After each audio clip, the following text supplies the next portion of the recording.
우체국 창구 직원이 낡은 봉투 하나를 건넸습니다. 발신일란에는 법무사 사무소라고 적혀 있었고 소인을 보니 석 달 전에 붙여진 것이었습니다. 봉투 구석에 딸의 글씨체로 짧은 문장이 있었습니다.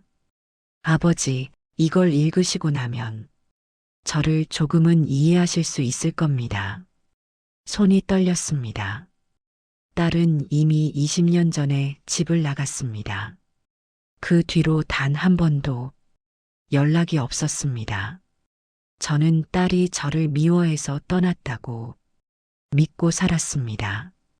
우체국을 나와 집으로 돌아왔습니다. 식탁에 봉투를 내려놓고 한참을 그 앞에 앉아 있었습니다. 뜯어볼 용기가 나지 않았습니다.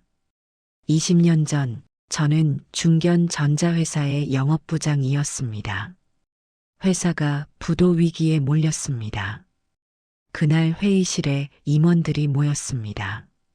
사장님이 서류 뭉치를 책상에 내려놓으며 말했습니다. 협력업체 5곳 중 한 곳을 정리해야 합니다. 그래야 우리가 살 수 있습니다. 회의실 안은 침묵뿐이었습니다. 아무도 먼저 입을 열지 않았습니다. 사장님이 저를 봤습니다. 김 부장, 자네가 담당 부서 아닌가? 어느 업체를 정리하는 게 좋겠나? 저는 서류를 훑어봤습니다. 5개 업체 중 가장 작은 곳이 눈에 들어왔습니다. 부품 제조업체, 10년 넘게 거래하던 곳이었지만 규모가 가장 작았습니다. 이 업체를 정리하겠습니다. 사장님이 고개를 끄덕였습니다. 좋아. 그럼 계약 해지 서류에 서명해. 저는 펜을 들었습니다. 손이 조금 떨렸지만 결국 서명했습니다. 그날 밤 집으로 돌아오는 길에 그 업체 사장님이 전화했습니다. 부장님, 우리 좀 살려주십시오. 저희는 이 거래가 전부입니다. 제발. 저는 차 안에서 전화를 받고 있었습니다. 죄송합니다. 어쩔 수 없습니다. 전화를 끊었습니다. 한 달 뒤 그 업체가 부도났다는 소식을 들었습니다. 가슴이 아팠지만 저는 스스로를 위로했습니다. 누군가는 희생해야 한다. 나는 내 가족을 지켜야 한다. 그게 제 선택이었습니다. 그리고 저는 그 선택을 평생 잊고 살았습니다. 그 무렵 딸은 대학생이었습니다. 24살 첫 연애를 하고 있었습니다. 어느 날부터 딸의 표정이 이상해졌습니다. 집에 들어와도 인사를 거의 하지 않았고 밥을 먹을 때도 고개를 들지 않았습니다. 저는 딸에게 물었습니다. 무슨 일 있냐? 아니요. 남자친구랑 싸웠어? 아니에요. 딸은 더 이상 대답하지 않고 방으로 들어갔습니다. 일주일쯤 지났을 때 딸이 술 취해서 집에 왔습니다. 거실 소파에 앉더니 저를 보며 물었습니다. 아빠가 일하면서 한 결정들이 누군가의 인생을 망칠 수도 있는 거예요. 저는 당황했습니다. 갑자기 무슨 소리냐? 대답해 주세요. 아빠가 살린 회사 때문에 다른 집은 망할 수도 있는 거냐고요. 저는 화가 났습니다. 세상은 원래 그런 거다. 누군가 손해봐야 누군가 사는 거지. 회사 일이 그렇게 간단한 줄 아냐? 딸이 눈물을 흘리며 말했습니다. 그 손해보는 사람이 누군가의 아빠고 엄마인 건 생각 안 해봤어요. 세상 물정 모르는 소리 하지 마.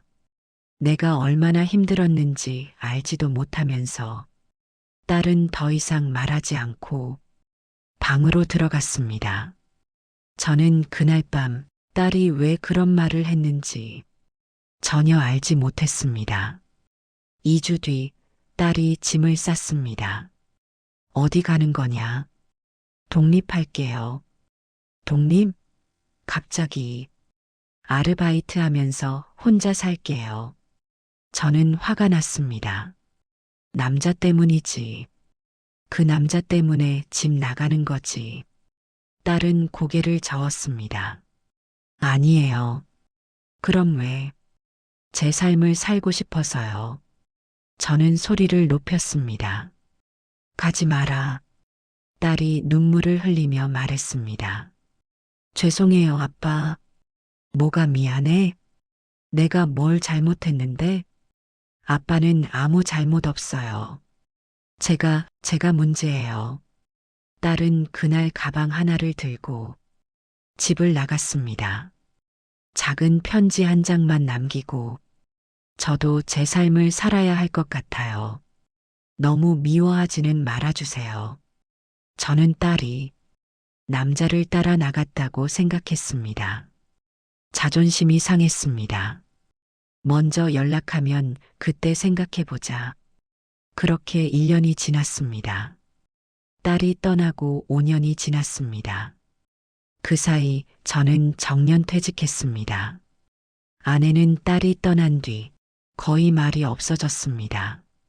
밥을 하고 청소를 하고 그저 하루하루를 살아갈 뿐이었습니다. 가끔 아내가 말했습니다. 당신 딸한테 연락해요. 아직 아니야. 언제까지 이럴 거예요? 좀 더 기다려보자.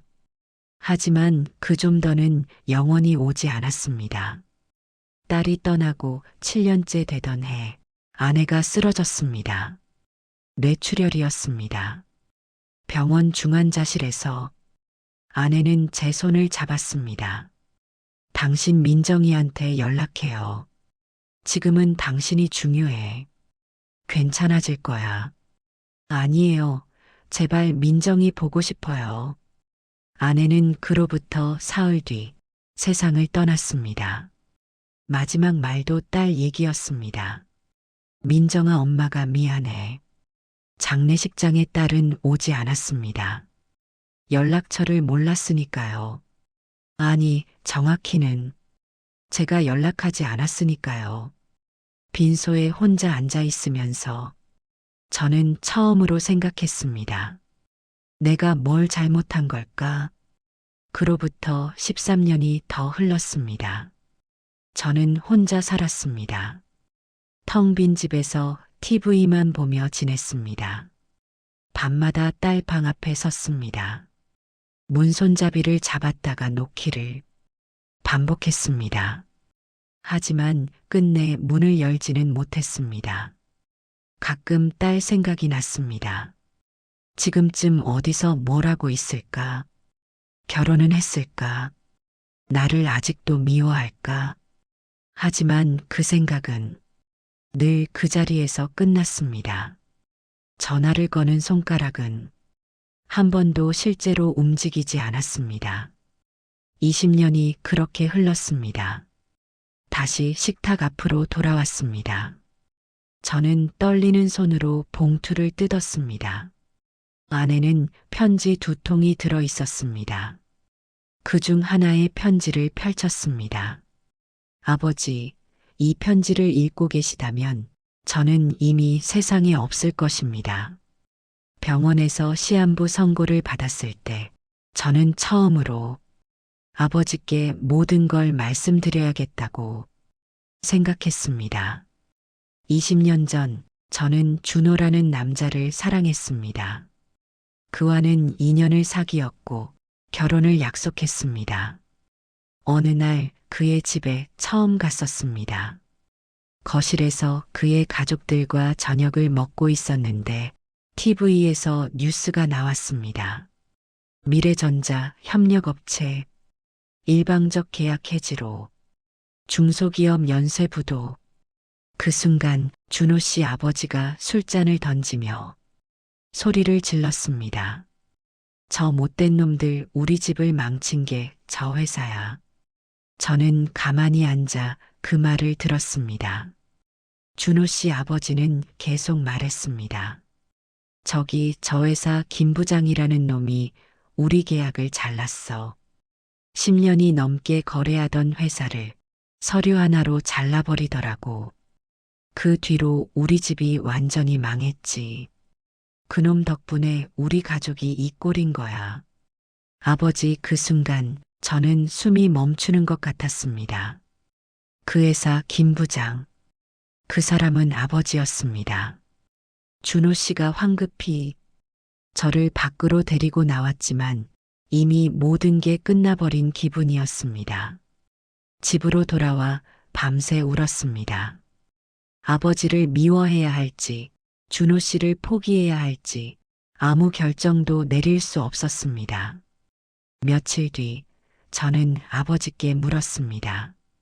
아버지의 결정이 누군가의 인생을 망칠 수 있느냐고. 하지만 아버지는 세상이 원래 그런 거다라고 대답하셨죠. 그 순간 저는 깨달았습니다. 아버지께 사실을 말씀드리면 아버지는 무너지실 거라고. 이미 지나간 일이고 되돌릴 수도 없는 일인데 그 죄를 아버지 혼자 짊어지시게 하고 싶지 않았습니다. 그래서 저는 집을 나가기로 했습니다. 준호 씨와도 헤어졌습니다. 아버지도 지키고 준호 씨도 지키고 싶었지만 결국에 저는 둘 다 놓아버린 것 같습니다. 아버지, 저는 아버지를 미워한 적이 없습니다. 다만 아버지가 다른 사람들에게 미움받을까봐 두려웠습니다. 준호 씨 가족이 아버지를 원망할까봐 그 사실을 알게 된 아버지가 평생 죄책감에 시달리실까봐 그게 무서웠습니다. 20년 동안 연락드리지 못해서 죄송합니다. 어머니께도 정말 죄송합니다. 아버지, 저는 아버지 딸로 태어나서 행복했습니다. 아빠 사랑했습니다. 편지를 읽다가 저는 바닥에 주저앉았습니다. 20년 동안 저는 딸이 저를 버렸다고 생각했습니다. 하지만 진실은 딸이 저를 지키려고 자기 스스로를 버린 것이었습니다. 손이 떨려 두 번째 편지를 펼치기가 힘들었습니다. 딸이 편지 끝에 적어 놓았습니다. 이건 그때 준호 씨가 저에게 건넸던 편지입니다. 끝까지 아버지를 미워하지 말라고 했던 사람이 바로 피해자였던 그 사람이었습니다. 남자의 편지를 펼쳤습니다. 민정아, 이 편지를 쓰는 게 정말 힘들다. 솔직히 말하면 너희 아버지 때문에 우리 집은 망했단다. 아버지는 사업을 접으셨고 어머니는 스트레스로 쓰러지셨고 나는 대학을 그만둬야 했다. 그 모든 게 내 아버지의 서명 하나 때문이었다. 하지만 이상하게도 막상 내 아버지를 욕할 수가 없구나. 뉴스에서는 악인이라고 부르겠지만 나는 그분도 그냥 살아남으려고 발버둥친 가장이었을 거라고 믿고 싶다. 어쩌면 그분도 그 서명을 하면서 누군가의 인생이 무너진다는 걸 알고 계셨을지도 모른다. 하지만 자기 가족을 지키기 위해 어쩔 수 없이 선택하셨을 거다. 민정아, 너는 내 아버지의 죄가 아니다. 우리 집을 망친 건 내 아버지의 선택이지 내 존재가 아니야. 나는 너를 사랑했고 지금도 사랑한다. 하지만 우리가 함께 한다면 너는 평생 내 아버지를 원망하며 살게 될 것 같아서 나는 너를 보내주기로 했다. 언젠가 내가 아버지와 마주하게 된다면 제발 이렇게 말해줬으면 좋겠다. 아버지, 저는 아버지가 어떤 마음으로 그 서명을 하셨는지 압니다. 아버지도 살아남기 위해 어쩔 수 없었다는 걸 압니다. 그 한마디가 두 사람을 다 살릴 수도 있을 테니까. 민정아, 행복해라. 내 아버지도 용서해 드려라. 준호가 편지를 다 읽고 저는 그 자리에서 무너졌습니다. 제가 찍은 도장 하나가 한 집안을 무너뜨렸고 제 딸의 사랑을 빼앗았고 그 피해자조차 저를 용서했는데 저는 20년 동안 아무것도 몰랐습니다. 다음 날 저는 법무사 사무소에 연락했습니다. 딸이 묻힌 곳을 물었습니다. 공원묘지. 택시를 타고 2시간을 달려갔습니다. 무덤 앞에 무릎을 꿇었습니다. 민정아 아버지가 미안하다. 너는 아버지를 지키려고 내 사랑을 포기했구나. 내 인생을 포기했구나. 그런데 아버지는 20년 동안 내가 아버지를 버렸다고만 생각했어. 아버지가 정말 미안하다. 내가 그렇게 힘들었는데 아버지는 아무것도 몰랐어. 저는 그날 하루 종일 무덤 앞에 앉아 있었습니다. 해가 지고 어두워질 때까지 집으로 돌아와 딸 방문을 열었습니다.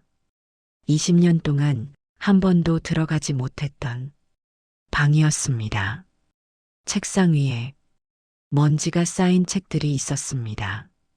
서랍을 열었습니다. 낡은 일기장이 나왔습니다. 펼쳐보니 딸의 글씨가 빼곡했습니다. 2003년 8월 15일. 오늘 아빠가 퇴근하시면서 편의점에서 아이스크림을 사오셨다. 더워서 힘들지? 이거 먹어. 그 한마디에 온종일 기다린 보람이 있었다. 아빠는 말이 없으신 분이지만 이런 식으로 저를 챙겨주신다. 나는 그게 좋다. 페이지를 넘겼습니다. 2005년 12월 24일. 크리스마스인데 아빠는 회사 야근이시다. 엄마가 아빠 좀 기다려주자고 해서 밤 11시까지 기다렸다. 아빠가 들어오시더니 왜 안 자고 있어? 라고만 하셨다. 좀 섭섭했지만 그래도 아빠가 무사히 들어오신 게 다행이다. 2008년 3월 1일. 대학에 합격했다. 아빠한테 말씀드렸더니 그래, 수고했다라고만 하셨다. 더 많은 말을 기대했던 건 아니지만 조금은 아쉬웠다. 하지만 아빠는 원래 그런 분이시니까 나도 이해한다. 마지막 페이지에는 이렇게 적혀 있었습니다. 2004년 10월 10일. 요즘 아빠가 힘들어 보이신다. 회사에서 무슨 일이 있으신 것 같다. 저녁마다 한숨을 쉬시고 술을 드시고 들어오신다. 아빠가 걱정된다. 나는 아빠가 항상 건강하고 행복하셨으면 좋겠다. 그게 내 소원이다. 일기장을 덮었습니다. 딸은 저를 한 번도 미워하지 않았습니다. 오히려 저를 늘 걱정하고 사랑했습니다. 그런데 저는 딸에게 무엇을 해줬습니까? 그래, 수고했다. 잘했네. 그게 전부였습니다. 부처님께서 말씀하셨습니다. 지은 업은 사라지지 않는다. 하지만 참회와 책임 위에서 비로소 공덕으로 바뀐다. 저는 이제야 알았습니다.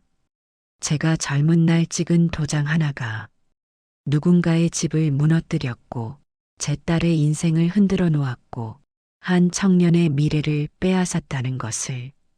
그 업을 이제라도 인정하고 남은 생 동안 누군가의 삶을 살리는 쪽으로 한 걸음이라도 돌려놓아야 하지 않겠습니까? 오늘 저는 준호를 찾아가려 합니다. 20년 만에 그를 만나 무릎을 꿇고 사과하려 합니다. 그게 제가 딸에게 할 수 있는 마지막 선물일 것 같습니다.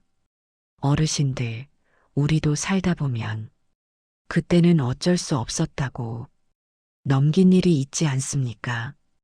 혹시 그 선택 때문에 아직도 마음속에 상처를 안고 있는 사람이 떠오르지 않으십니까? 오늘 그 사람에게 한마디라도 전해보십시오. 미안했습니다. 용서해 주십시오. 그 말 한마디가 누군가의 남은 인생을 바꿀 수도 있습니다. 부처님께서 말씀하셨습니다.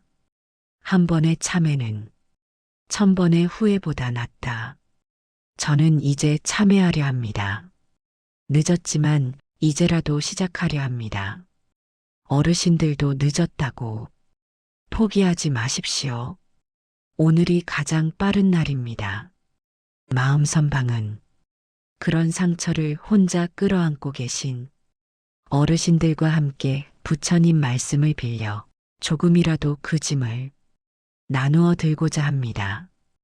이 이야기가 마음에 남으셨다면 구독은 또 다른 누군가의 삶을 살리는 작은 공덕이 될 것입니다. 고맙습니다. 부디 평안하십시오.